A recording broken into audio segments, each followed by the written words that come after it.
But then full moon is a more auspicious time. No, it's just more light to walk.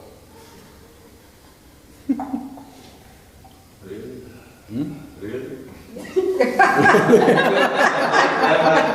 I'm getting you, and I'm like maybe, but I'm not sure. You what? I'm not sure. You are right. You think I'm sure that I'm right? You think sure? The thing is, like, whatever I say is right anyway, but I don't know why or why not. It's as right as anything else or false. It's all a make-up from somebody.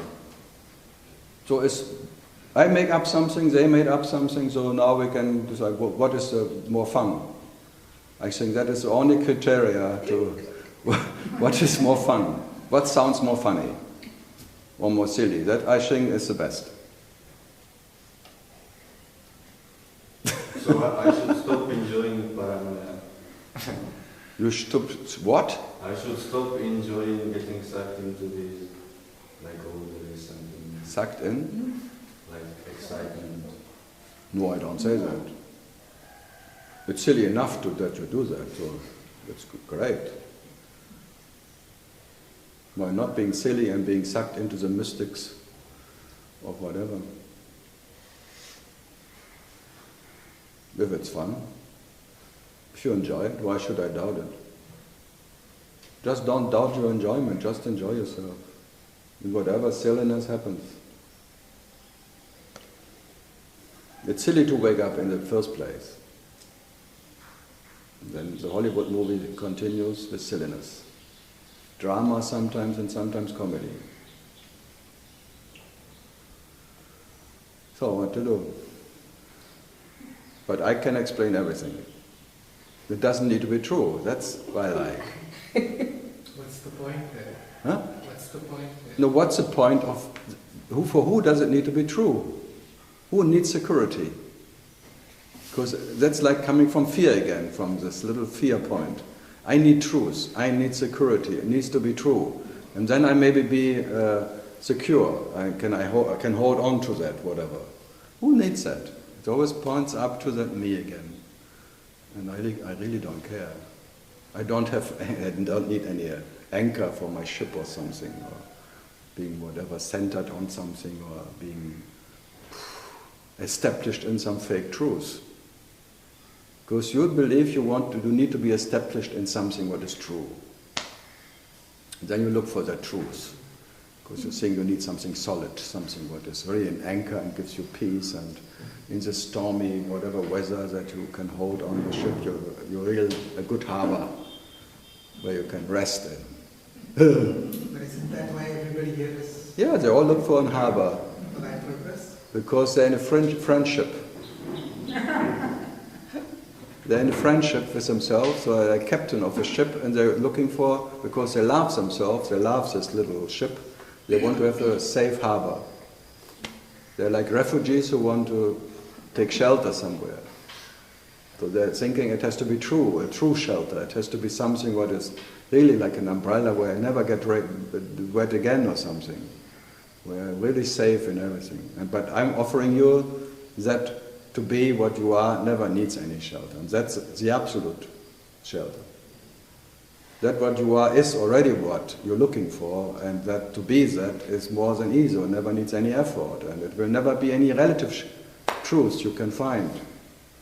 So if all these relative truths are for sure not the truths you're looking for, so you can play with it, then everything is as good or bad as it is. But no, you will not find the truth in any of whatever you understanding or places. So if you're coming back to this again and again, that means you haven't gotten the point, and you're not getting. No, even if you got the point, you come back. How do you know the difference? Ramana said, Ramana was a famous in it. I asked him, where will you go when you go? What shall we do without you? What did he answer? I never came. How can I go? I am that. Yeah, I'm talking. But that's the only way to end the reincarnation, being what is, because that what you are is never born, so it cannot be reborn. But that imaginary which is born will always be reborn because it doesn't want to be reborn. The special wish not to be reborn, already reborn. That's what I'm asking. So if we are repeating this, You repeat on it. of coming here today with something in mind, then that itself. No, maybe I can destroy whatever this by destroying all your ideas of what has to happen for you that you can be what you are. So by me destroying all that hope and things, maybe you're okay. People don't come for me for solutions. They come for me to destruct or destroy the ideas that needs to be whatever. No, even the heart knot will break when you accept the heart knot. When you see the heart knot will never break, it's already broken. Can you talk about that a little bit more, like the heart, what's this feeling, what's the sense? That's a sense that you are separated from yourself. This imaginary idea that you have a self. This ownership, that's here. The ownership knot here, in the heart, which is always like you own something, and that comes fear from. Your own existence, this little my existence, my awareness, this little ownership. That's the heart knot. From ownership comes all the fear, all the trouble, all what you're caretaker, that you can take care about everything, that you mind what happens, comes all from that little identification of mine. Me. And that's very mean. So out of me comes mean. It really feels not good. And it's always really like a belt around what you are. It's really like a knot belt, like a rope who is really tight sometimes. And sometimes when you feel the understanding gets a bit wider, then you already think, oh, I got it. Now I'm fine. I'm already relaxed. But any moment it can close in again. So many awakened ones, they have this opening. But it's an opening of the rope gets a bit wider. But what can be wider can close in again. So after a while it closes in again. Then it matters again. The rope is still there, the belt is still there, but it's not felt. But it's always possible that it closes in again. It will close in again. And I'm here to tell you, you have to be in this closest of the belt, in that very tightness of whatever, in that total pressure, in that total depression of that belt. You have to be what you are. And just by being what you are in that, there's no opening possible, not opening needed, because that what you are was never in any pressure. So this very idea of your little existence, which is always like under pressure or not, or wider thing, you can only break everything by being what you are, because by being what you are, there's nothing what can be broken anyway. There's no possibility of getting broken or ever being whatever, under pressure. So, otherwise, from this point on, you want to be free from that. You want freedom or truth. But as much you want freedom, you confirm that you're imprisoned. So it's always like a counterproductive thing. As more you want truth, you confirm that you're ignorant. As more you want to break free, you wake up, you are asleep. And as more you believe you are awake, you are still asleep. It's such a subtle trick. So that motive should completely go away. No. That intention should completely go away. No. For what you are, nothing has to go. And nothing has to come. Only for the me, things have to change. This is the discrimination I talk about. That what you are never needs any change. Nothing ever happened for what you are anyway.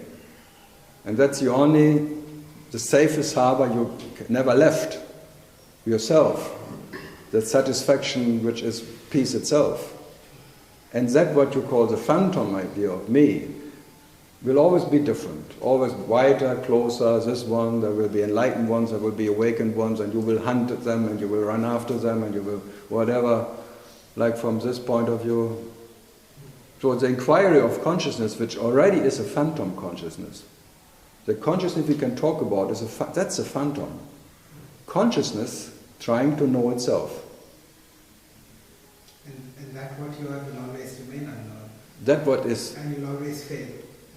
In consciousness there can only be failure. And I'm sitting here telling consciousness, be happy that you always will fail to know yourself. If you could know yourself, there would be two consciousness. One consciousness knowing consciousness. And now you're even imagining that you need to know yourself, you create one. Yeah. So when you say it's unknown, then that goes away. Right? Shiva, not knowing Shiva, that's Shiva. Shiva, knowing Shiva is Jiva. So the instant Shiva knows Shiva, he becomes small compared to what he is. In his absolute unknown nature, not even knowing himself. That's his glory. This Shiva Shambhu, this almighty Shiva. But the moment he knows himself, he becomes pitiful. But he cannot change it. He always starts to know himself. So he goes back to Jiva. So even Shiva has to be in the moment he knows himself. What is that one who doesn't know himself? This is a paradox. To remain as the unknown in the known. And not this little tendency from the unknown that you become the known and you forget the unknown. So I'm here sitting and reminding you, you're still the unknown, experiencing yourself as the known. But experiencing yourself as little doesn't make you little. Experience yourself as big doesn't make you big. You're always that, but there's two sides. The Trinity of Shiva is not the Vishnu tralala. The Trinity of Shiva is unknown, Shiva himself, and then the presence of Shiva and the absence of Shiva. This is the Trinity of Shiva. Shiva having a face and Shiva having no face. The face and the no face of Shiva. But that what is Shiva, Shiva will never know. So he knows himself as having a face, a form, and a non-form. But he himself has never any, neither form or non-form. He is realizing himself in all possible forms and no forms. As the absolute no form, whatever, and then the absolute, whatever can happen as information. This is the Trinity of Shiva. But that you cannot reach, that is what you are. So the inquiry will not stop, because one phase is consciousness as for information, trying to know itself. The self-inquiry of consciousness, permanent. It will never stop. Okay. That's useful to know. There will never be any end of self-inquiry. There will always be this main question, who am I, of consciousness. And then the formless, who cares? The caring and the not caring. And then you already the trick, the trap is that the not caring is better than the caring. So that's the formless consciousness, the cosmic consciousness is better than the little consciousness. So that's why they make the difference, the cosmic and the little worldly, universal, tralala. But Shiva is neither. That is why it's Neti. It's neither the form or the non-form.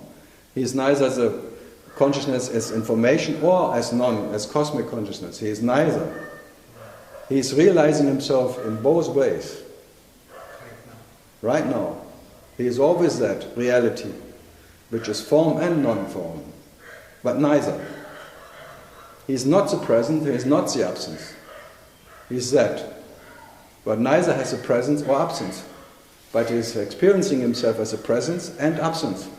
So the presence of awareness already is one side of Shiva, and the absence of awareness is the other side. But that what is Shiva in his nature, the self, or call it Brahman, whatever, the absolute, can never be pointed out, neither as presence or absence. So you will never know yourself. But you experience yourself as presence now, here. This is the presence. And at night in deep sleep you experience yourself in the absence. But your nature is never known or unknown, neither. Because the absolute knowledge that you are is in the presence as in the absence, uninterrupted. So for that nothing ever happened. So you're not... And it's so simple. It's really like you don't have to make a triple salto mortale of intellectual tralala to be that. So you don't have to learn something. You don't have to make a yoga for that or an effort for anything. Just by being what you are. The simple and deep, deep sleep, every night you are in the absence and now you're in the presence. And there's always that what you are, which doesn't get less in the absence and doesn't get more here. Through all the stories of your past. Never made that what you are different. In spite of all the intense tralala, intense whatever your heartbreaking stories and relationships and blah blah blah and all things, you're still there.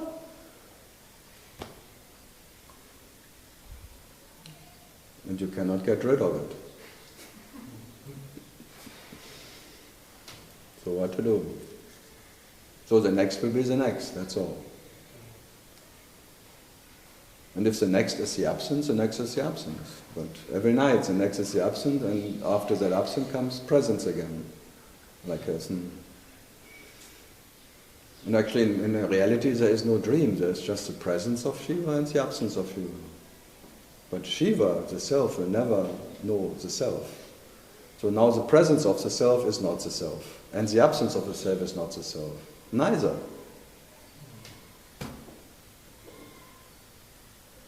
Choice.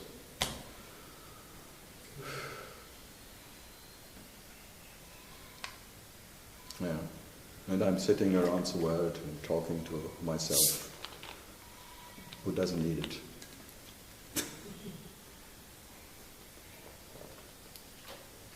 But this is not so bad. Can be worse. So doing yoga or sadhana or meditation, everything is like try to get this heart not wider and to try to get rid of this belt, but it's only the me who needs it. The me who wants to feel more free. Comfortable. Comfortable. It's about comfort. Everything is about comfort. And so it's better to not try. No, I didn't say that.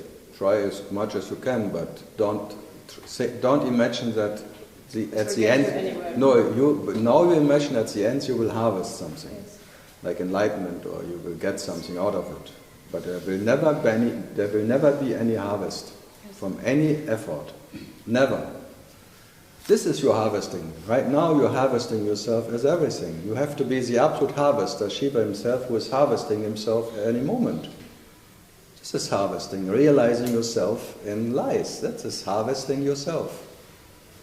There was never any moment without the absolute harvester harvesting himself. Maybe you call him Yama. Shiva is Yama, harvesting the absolute reaper, reaping everything. Or the reaper, the one who kills himself every moment, because he constructs and kills in the same instant. They call him the Grim Reaper. The Grim Reaper, yeah. Brother Grimm. Yeah, it's grim because for one who wants to survive, it's very grim. But you have to make place for the next one. To what? This just destroys you that something else can be instead of that. So he takes one information that another information can appear. He kills this moment that the next moment can be there. So that is called like, he is the creator and the destroyer. And in the same, there is no difference in the creator and the destroyer.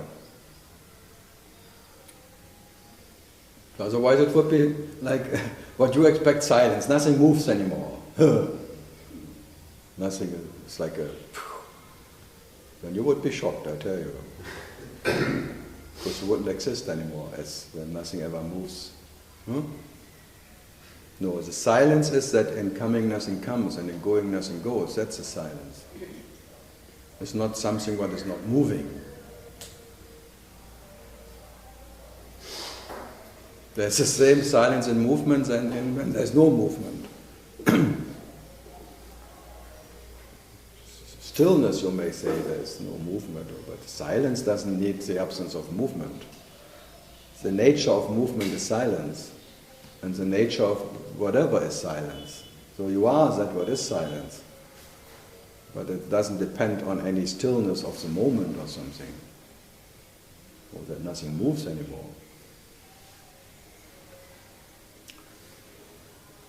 Or quiet mind. It's all that's one of another very overrated ideas, that you have to have a quiet mind to become what you are. For what? Be generous. Because you can allow yourself to be absolutely generous. Let the mind have a little sex.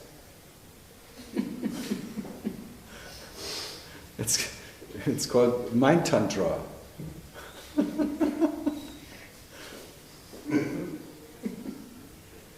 Never mind. That's why it's like mind, never, no mind, never mind. It's like, who has an advantage? That's the main question. Who needs an advantage? The answer is always instant me. It's always me. Me needs an advantage. And then you try everything to have an advantage, because having more comfort in your life, having more knowledge, always more or less, whatever. If your intention is less is more, then you go for the less. Yeah, but less than you want to make more. You want to get more out of less than. This greed will not stop. This greedy me who wakes up in the morning, it's greedy. He wants only the best, and he cannot get satisfied by anything less, as he wants to control life. What a joke. Opposite, life controls him already, but now he wants to, like a puppet wants to control the puppeteer. But let him try. Look who they are, look, he tries. But even the puppeteer is played. That is Avatar, that is Krishna, the puppeteer, who has all the strings. He pulls all the strings, but he cannot decide even what string he pulls. So it's all out of guilt. There is no guilt in anything.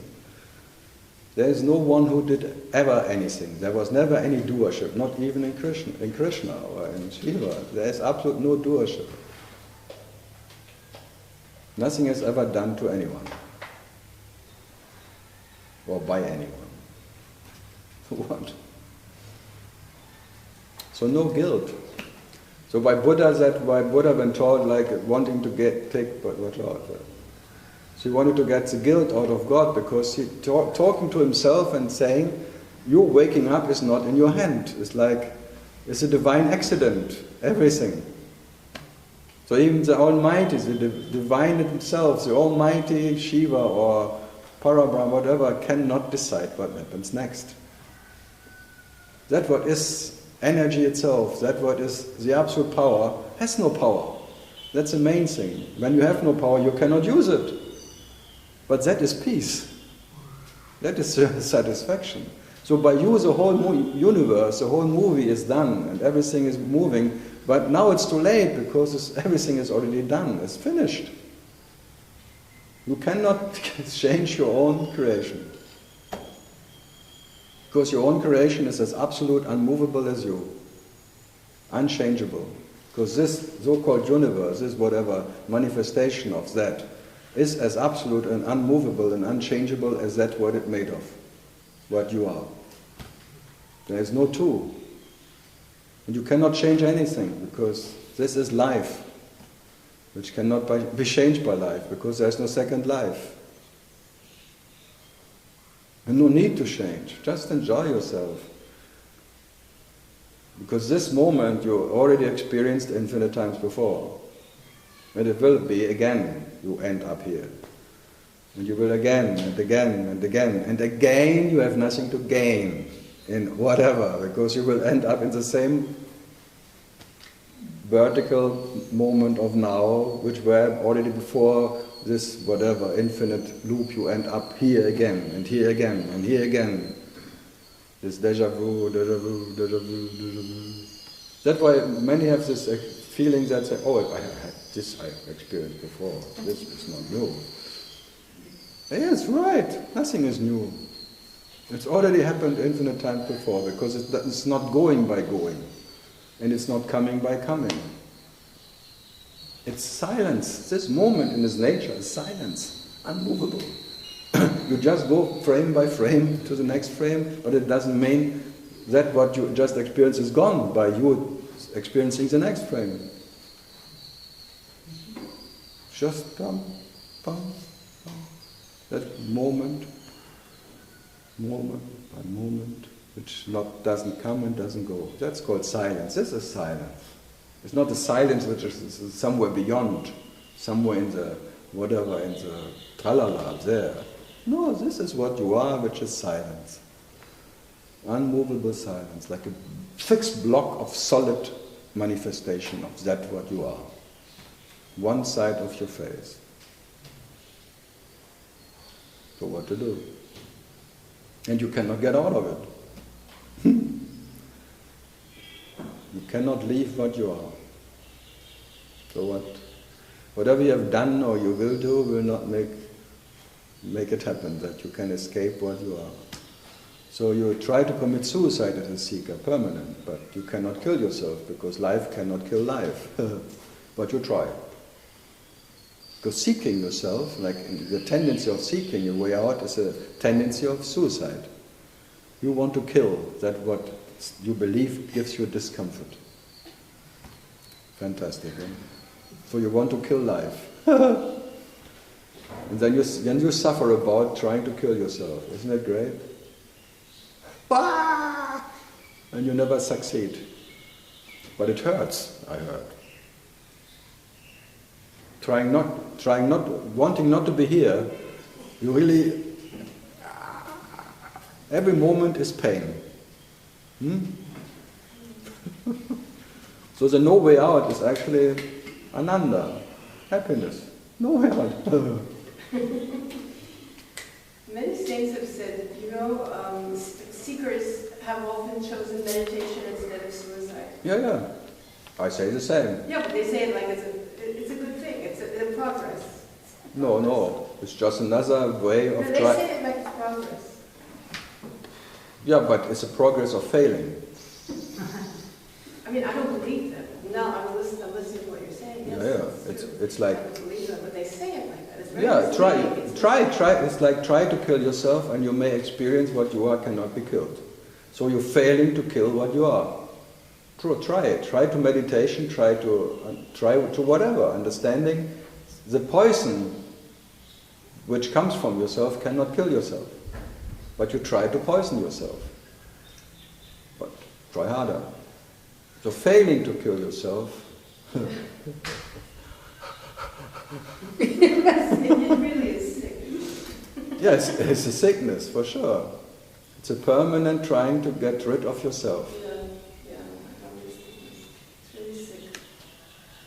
Yeah, that guy was lucky with 15 or 16 laying down and really saw there is no way out. Even dying is not a way out of being what you are. So no way out means peace, silence. No way out. But now you're in that, many seekers in this idea that maybe one day there is a way out. By whatever. By whatever means I try hard to get rid of this. Because this doesn't feel good. I want to be permanent feeling good. It's promised by the scriptures that there is such a ananda and I want to have it. I mean, if you read Yogananda was a beautiful saint. When you read Yogananda, it's all ananda, bliss, the love of God. I mean, it's all crap. It's all crap. I saw a photo standing with Ramana, he behind Ramana, I think. He was already posing that time.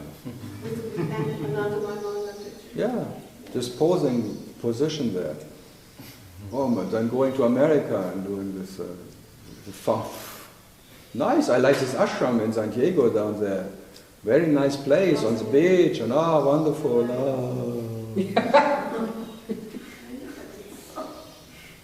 No, like Jiddu Krishnamurti's place in Ojai is a nice place.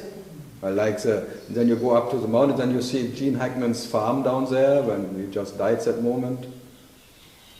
I liked it even more than Jiddu Krishnamurti's place. I like Gene Hackman more than Jiddu Krishnamurti. Gene Hackman, the actor. Yeah. Whatever. No, it's when I said yesterday, all the gurus, they're not for nothing called in India, the one who want to enlighten you, bringing to the light Lucifer. It's like the devil again. Shiva plays the devil for himself, seducing him again and again. And how can you reject or not being seduced by what you are? You are so seduced by your own tail.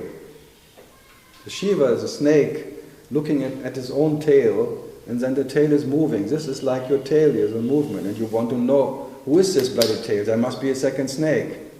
I want to tame that snake. I want to control that snake. But it's always, and then you want to bite in yourself, and then it hurts. You bite into your own tail like a dog, and then you suck. One day you maybe succeed even by yoga to reach your own tail. Then you bite in your own tail, and then you suck your own blood, and then it's like a blissful experience. Because you suck your own blood. And then you never let go again.